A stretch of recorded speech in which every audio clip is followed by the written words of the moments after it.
कंकाल का रहस्य। चौरा गांव के खेतों में इन दिनों खुदाई का काम चल रहा था। असल में इसी गांव से होकर एक अच्छी सड़क गुजरनी थी, इसलिए यहाँ खुदाई शुरू की गई थी।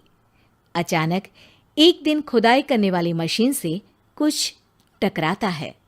बाद में जब खोजबीन की जाती है तो वहां से 2 कंकाल मिलते हैं। पुलिस गांव के लोगों से पूछताछ शुरू करती है। आप लोगों को क्या लगता है ये किसके कंकाल हो सकते हैं? अरे साहब, हमें क्या पता ये किसके कंकाल हैं, आप ही लोग पता लगाइए। हम लोग तो बहुत ज़्यादा डरे हुए हैं। हाँ, हमारी फॉरेंसिक टीम अभी आ रही है। ये बताओ कि इस गांव के रहने वाला कोई जोड़ा गायब तो नहीं ना? क्योंकि शुरुआती जांच में तो ये बात सामने आ रही है कि एक कंकाल किसी पुरुष का है तो एक किसी महिला का। साहब, हमें तो बहुत डर लग रहा है।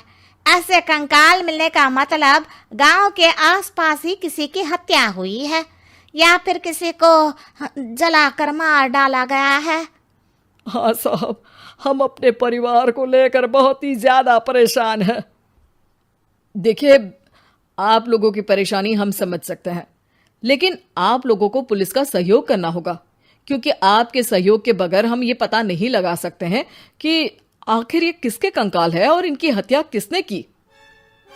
ठीक है साहब, गांव के लोग आपका पूरा सहयोग करेंगे। हाँ साहब, पूरा सहयोग करेंगे।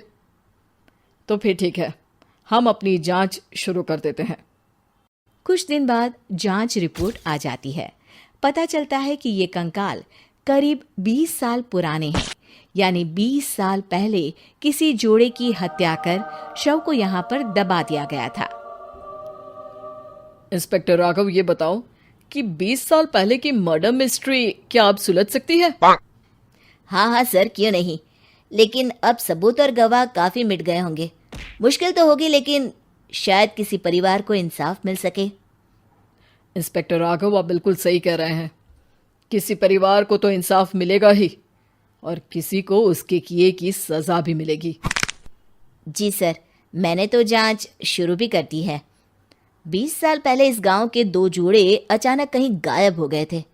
मैंने दोनों ही परिवारों के बाकी के सदस्यों से बातचीत शुरू की तो उन्होंने बताया कि उनके बच्चे शहर गए थे, लेकिन आज तक वापस नहीं लौटे हैं।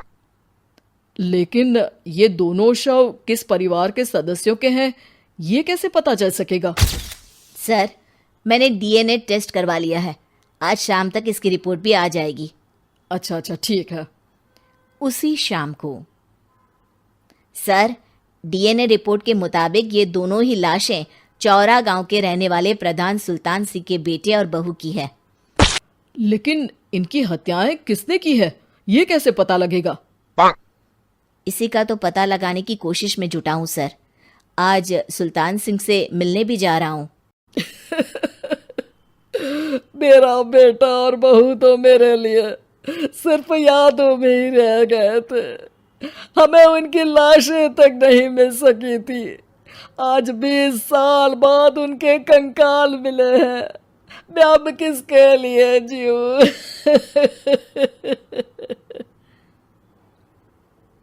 लेकिन सर, क्या आपकी किसी से कोई दुश्मनी थी? अपने बेटे बहू की हत्या के लिए आप किसे जिम्मेदार मान रहे हैं? अब मैं किसका नाम बोलूं? मेरी तो किसी से दुश्मनी नहीं थी, बस मेरे बेटे बहू को कोई वापस ला पाता।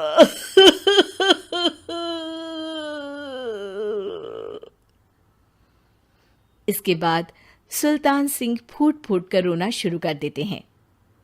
सर, अब आप इनका अंतिम संस्कार करवा सकते हैं। कम से कम इनका शरीर ना सही, इनका कंकाल तो आपको मिला है। लेकिन हाँ, अगर आपको कुछ भी याद आए तो ज़रूर बताइएगा।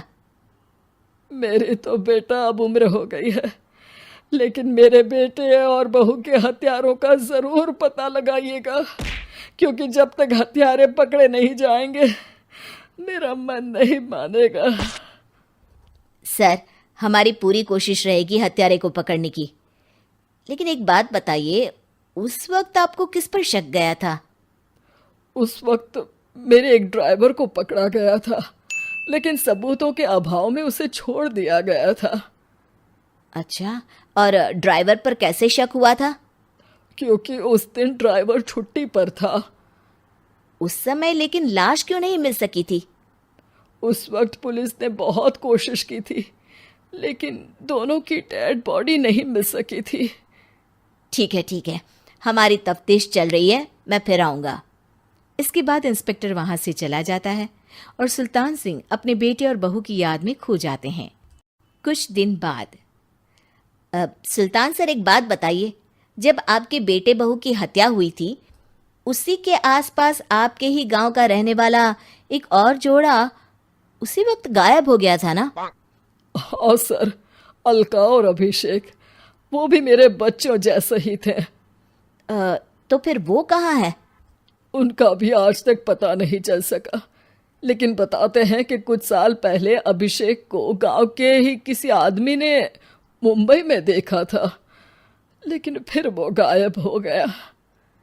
यानी अभिषेक और अलका की हत्या नहीं हुई थी, बल्कि उन्होंने किसी वजह से खुद ही गांव छोड़ दिया था। हाँ, हो सकता है, क्योंकि अभिषेक मेरे बेटे संतोष का अच्छा दोस्त था और उसका मेरे घर भी आना जाना लगा रहता था।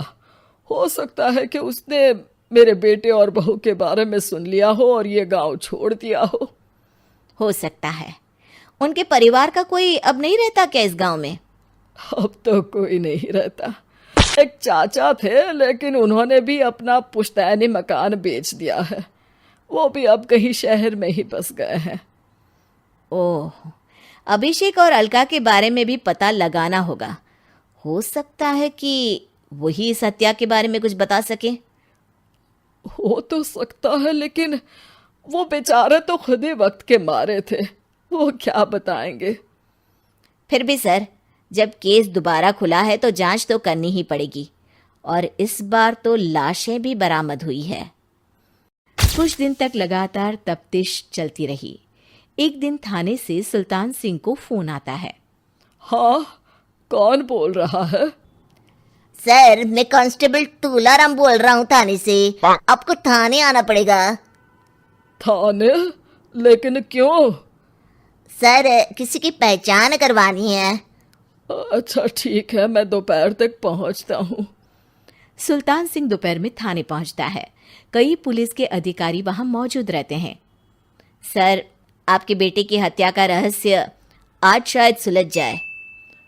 अच्छा इंस्पेक्टर राघव, पर वो कैसे? सर, उस आदमी को देखिए, क्या वही अभिषेक है? सुल्तान सिंह की आंखों में हैरानी से आंसू आ जाते हैं।